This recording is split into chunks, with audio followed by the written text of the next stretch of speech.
What's up, everyone? Welcome back to another review, and this time we're going to be taking a look at Jurassic Park, the film that was 65 million years in the making, and now that it's almost 30 years later, this bad boy still holds up.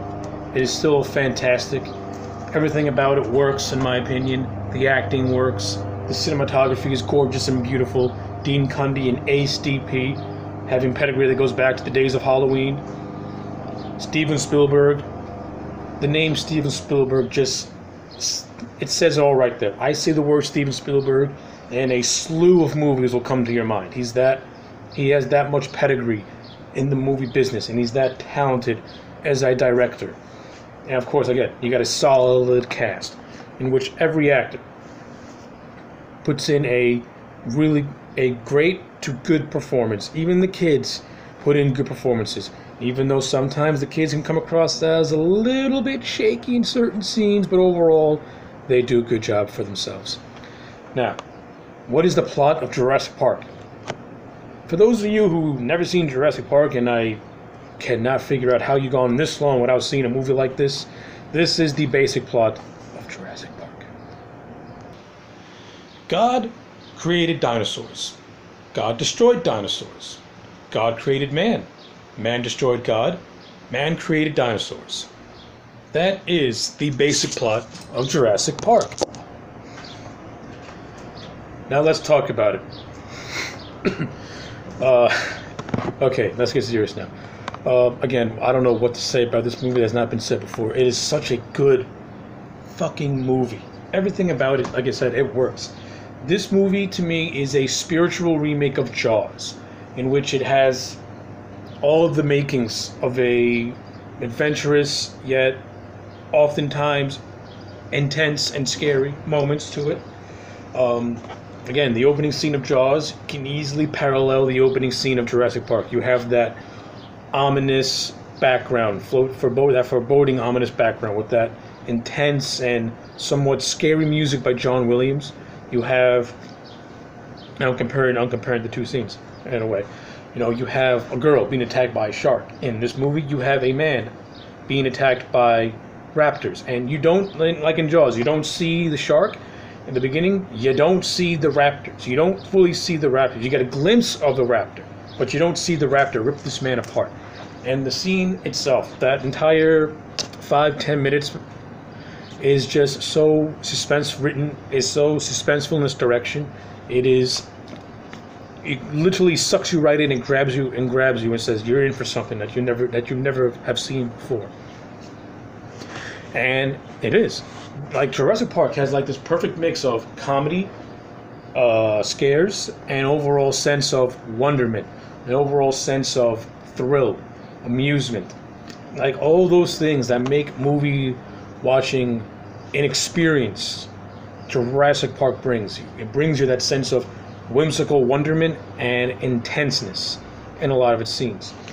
Again, a lot of that has to do with Steven Spielberg himself as a director, who I consider to be one of the greatest directors of all time, like a lot of other people do. But what I really like about Steven Spielberg is how he's able to make a lot of his films feel timeless.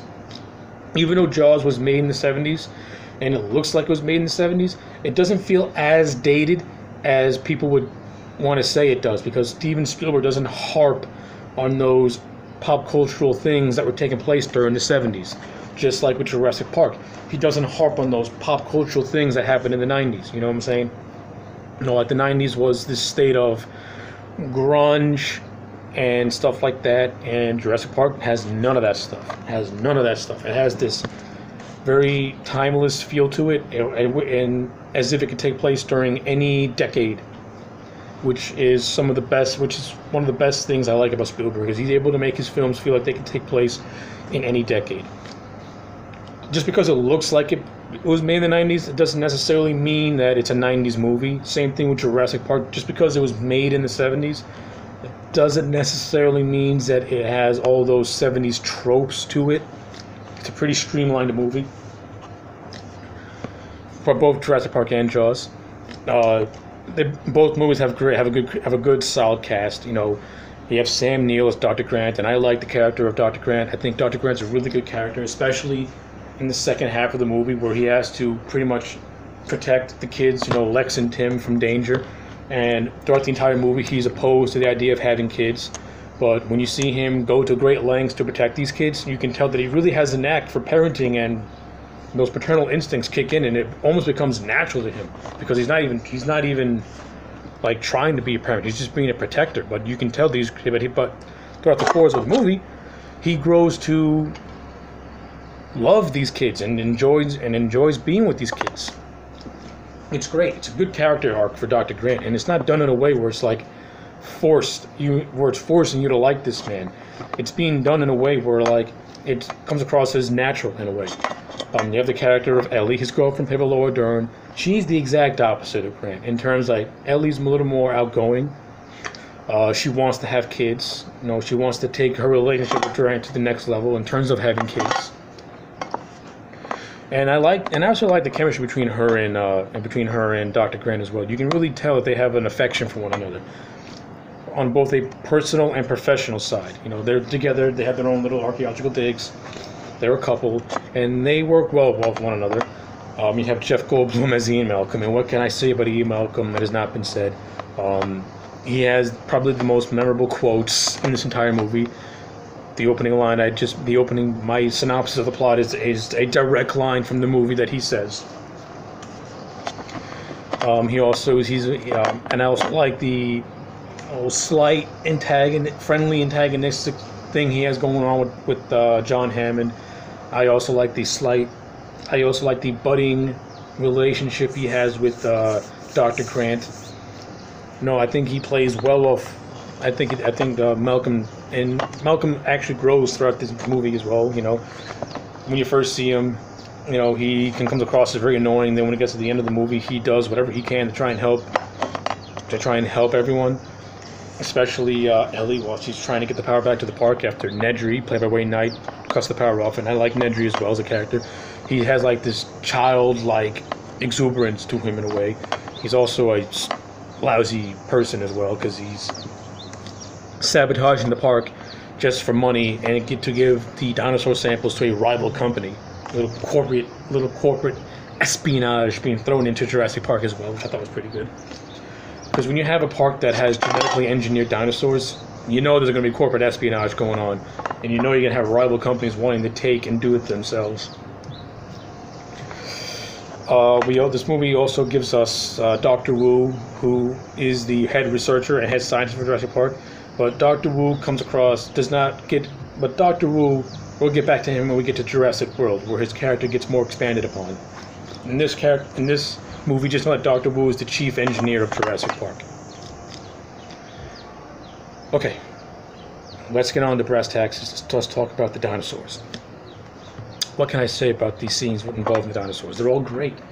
The raptor chase scenes are fantastic. Like I said, that opening scene when the raptors attack the guy, great fucking scene. Well directed, well mapped out, and well directed with terms of suspense. They got the raptors chasing the kids in the visitor center and in the kitchen, which was great. You have that scene where the raptor chases Ellie throughout this little maintenance hatch. You got that iconic scene where Muldoon thinks he's about to kill a raptor, and then another raptor pretty much flanks him, and he has the amazing "clever girl" line. You have the famous T-Rex scene. What can I say about that scene that's not been said before? That is, without a doubt, one of the best scenes in any movie. Bar none. Direction is spectacular. The cinematography by Dean Cundy is beautiful. The use of no music just enhances the scene and just makes it feel more intense. Because the music you hear is the roar of the dinosaur, the scream of the kids, and the dialogue between the characters. That's all. And that's all you need. The music is the fear of these characters as the T-Rex is attacking them. And that's what makes that scene so memorable, so scary, and just flat out frightening to watch. Perfect direction for Steven Spielberg in that scene. That's like 10 to 15 minutes of pure, just horror movie-esque awesomeness. Beautiful. Beautiful, beautiful, beautiful. And of course, I love how, and of course, you got a nice little chase scene where Ellie and Muldoon are looking for survivors. They find Malcolm. He's all beaten up, barely survived that attack by the T-Rex. And you got a nice little chase scene when the T-Rex tries to bite the car down. Actually grazes it a little bit, but overall they managed to outrun the T-Rex, which was a nice little scene as well. And of course, I love the ending where they make the T-Rex the hero and he saves the characters from being ripped apart by the Raptors. T-Rex just barges in and just like, nah, bitch, you're done. The Raptors try to fight the T-Rex, but at the end of the day, the T-Rex says, motherfucker, I'm the king. Awesome. Love seeing the final scene of the T-Rex being the hero, the unintentional hero of the piece. T-Rex has a strong debut, has a nice little middle, and he finishes off with a bang. Instant babyface turn for the T-Rex. Love it. Just like everything else in this movie, I love it. Like I said, for the most part, the acting is really well done. The kids can come across as hit and miss. You know, there are certain scenes where Tim can be really, really annoying, and there's certain scenes where Lex can have the most blandest dialogue read. But for the most part, it works. A lot of the adult actors do an ace job. Like I said, Jeff Goldblum as Malcolm, he's great. He can also come across as very annoying in a lot of scenes, but overall, he's a memorable character, and that's what you like him for. But cinematography spot on. The writing is well done. Spielberg's directing is, I can't praise it enough. Which is why Jurassic Park gets a proud 10 out of 10 for me. It is a perfect movie, very few flaws, beautiful special effects from the 90s standpoint, amazing special effects, and the use of practical animatronic effects just greatly enhanced the movie even more. You can tell that the people making this movie wanted to make something special, and they did make something special because they made a film that will forever stand the test of time. Anyway, let me know what you think about Jurassic Park in the comment sections below. Like this video, to subscribe to my channel. I'll check you back next time for more.